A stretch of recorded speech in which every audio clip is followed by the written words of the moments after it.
Hello and welcome back to Hudson Auto Films.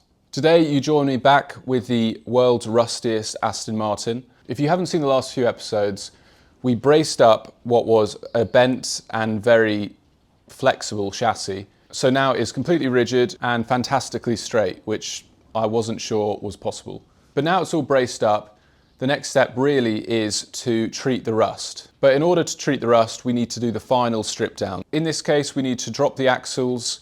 We need to remove things like wheel arch liners, a bunch of ancillaries around the car, ancillaries in the engine bay, if you can call it an engine bay. I'm not really sure it is classified as one anymore. Then we'll give the car a good clean, put it on a trolley, and then it is ready for its rust treatment, which it's going to be interesting. So Isaac's on his way, who has been helping me with this.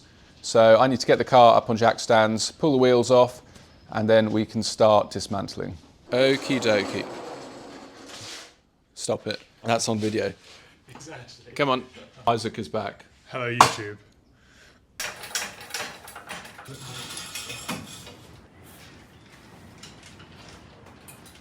We're going to need to get...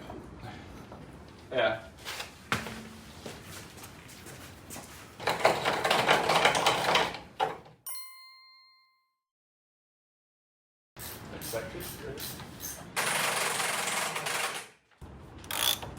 Won't be listening. I can like cut it out. There's only so many nuts people can watch.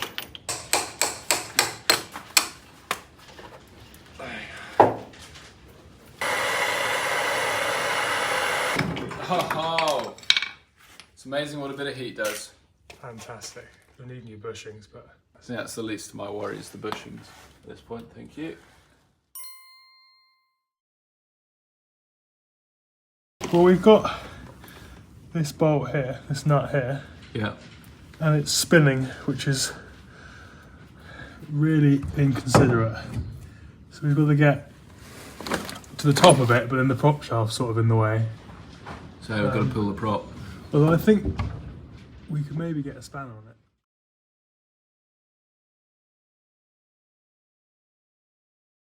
I did it. Nice. So Great difficulty. So now in theory the front part of it is free. It's Well, just, we think so. We think so, then it's just the rear section. So our next bolts are these bad boys. You can just see them hiding in there. One each side.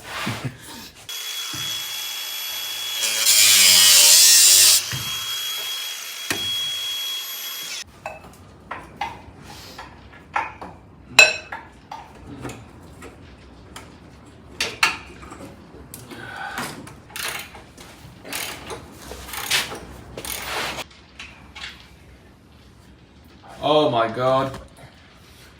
It's off. 2 left. 2 out 4. Christ. So that's both, that side is done now, isn't it? So just about every bolt is undone.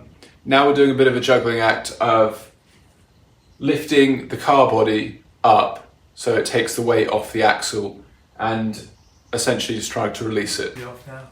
Just make sure that body one's underneath it.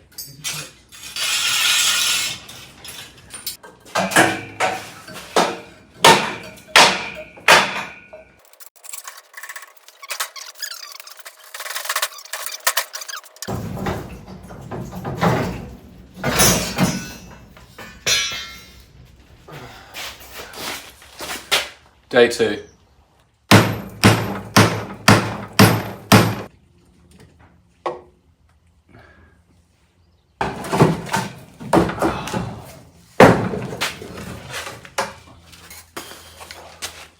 So that wasn't very fun. The bolts wouldn't undo on the prop, so I had to hammer out the UJs, and now that's out, in theory, this whole thing should come down. Fingers crossed.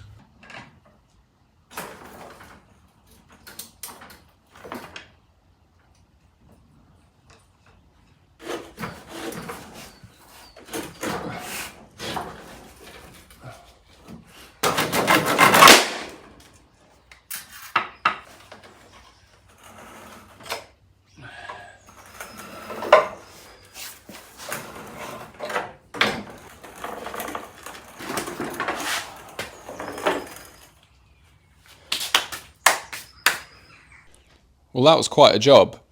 I think before I move any further forward, I need to clean this whole place up, even though I'm going to completely trash it again, removing the front and the rest of all of the bits on the car. It is too messy to work in right now. So let's spruce the place up. I've never said the word spruce in my life.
Okay, so this is a cool moment. For the first time, probably since it was made, it is completely free of its suspension. Initially, I thought the back would take longer than the front, but it actually was quicker. It took about a day and a half of just messing around, mainly because the angles are so tricky. Obviously, life would be a huge amount easier if we had a lift, but that's just not viable. So, but we got there. Then it was over to me to strip the front.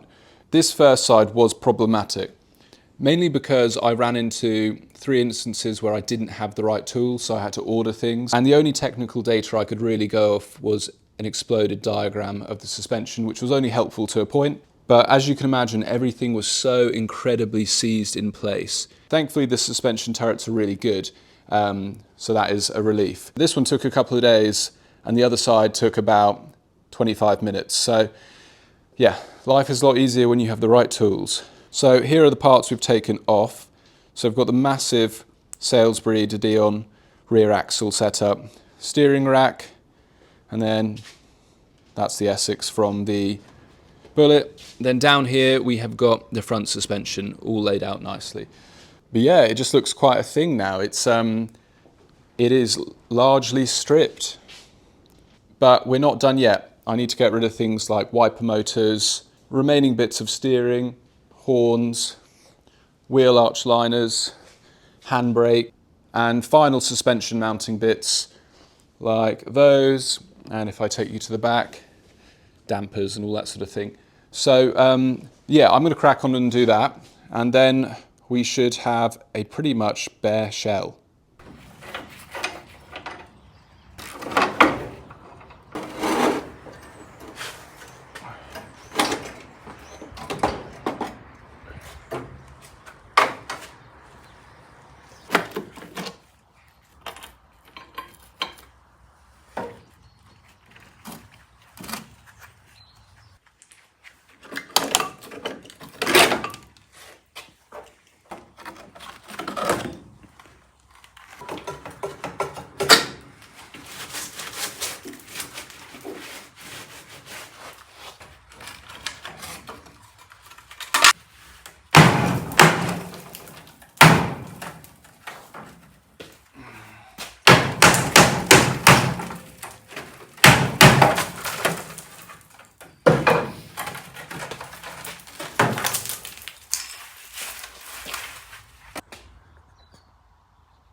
I think that's where I'm going to leave it today. There's a bunch of bits still on it which I need to take off, but I'll explain at the end of this video why I've left them on for now.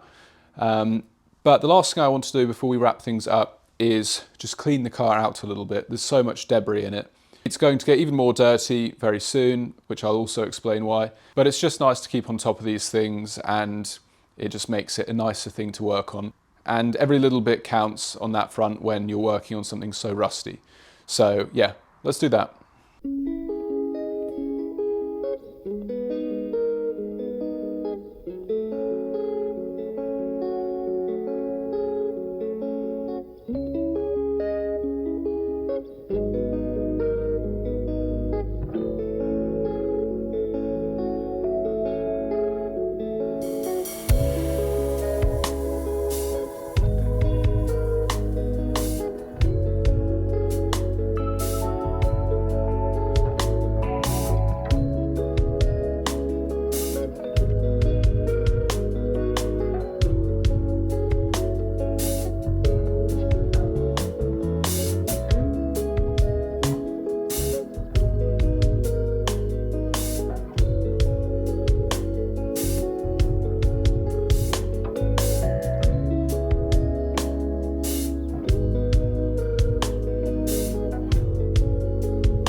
Well, that was quite a process, but we got there. So the Aston is now completely free of its main suspension components, ancillaries, and all that sort of thing.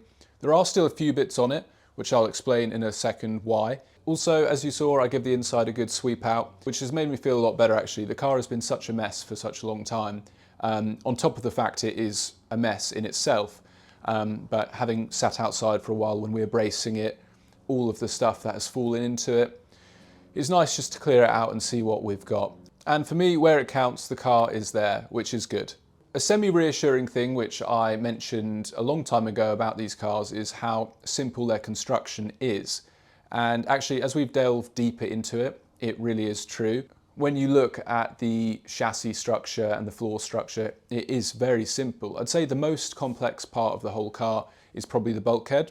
But luckily, it is very good apart from these outer sections. So that's a relief, because the footwells and everything like that, that's where it gets a bit more complicated to refabricate, but they're pretty good. So that is a relief. Another thing that I want to mention, because I think it's an important quality of the channel, of course we've just been stripping down, and building it back up is going to be far more challenging.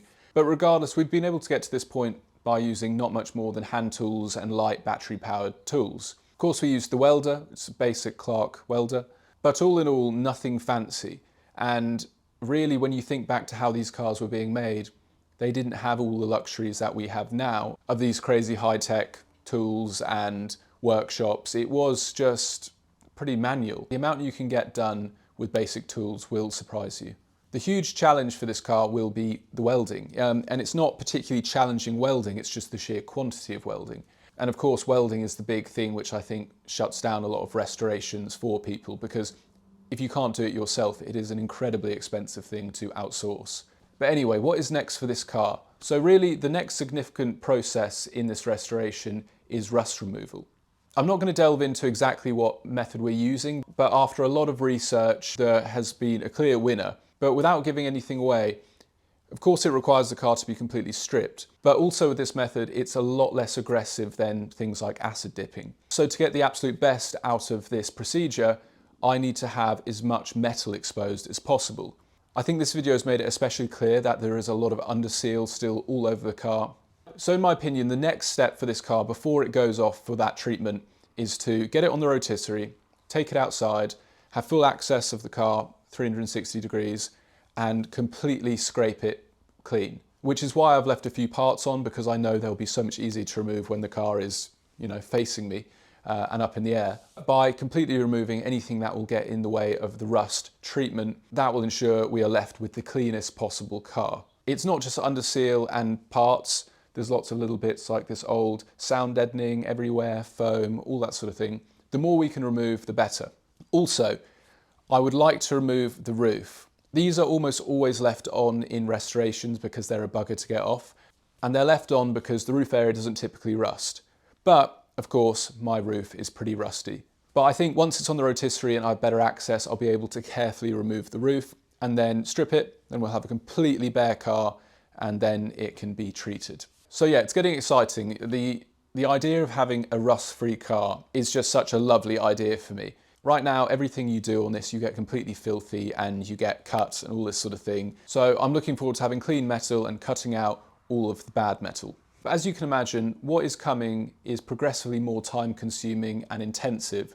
So it makes it very hard to show, dramatic progress in a week. The video you're watching now has actually taken about 2 weeks to make, in and around filming other videos. So every process, even though it's condensed down into 15 minutes or so, is extremely labor intensive. And with this one, it's just going to get more and more time consuming, which is of course why I've got the Bullet, why I've got the V8 Vantage shell, all that sort of thing. Because there'll be times where I'm working incredibly hard on this, but the progress won't necessarily warrant a whole episode or be particularly captivating. So by having the other projects, it means sometimes this car can disappear for 2 weeks and lots more can get done on it. So when there is an episode, you can actually really see some progress in it and it's enjoyable to watch. So I think the episodes on the DBS will start to be spread out a little bit more, but they'll be longer and there'll be hopefully quite dramatic progress in each one.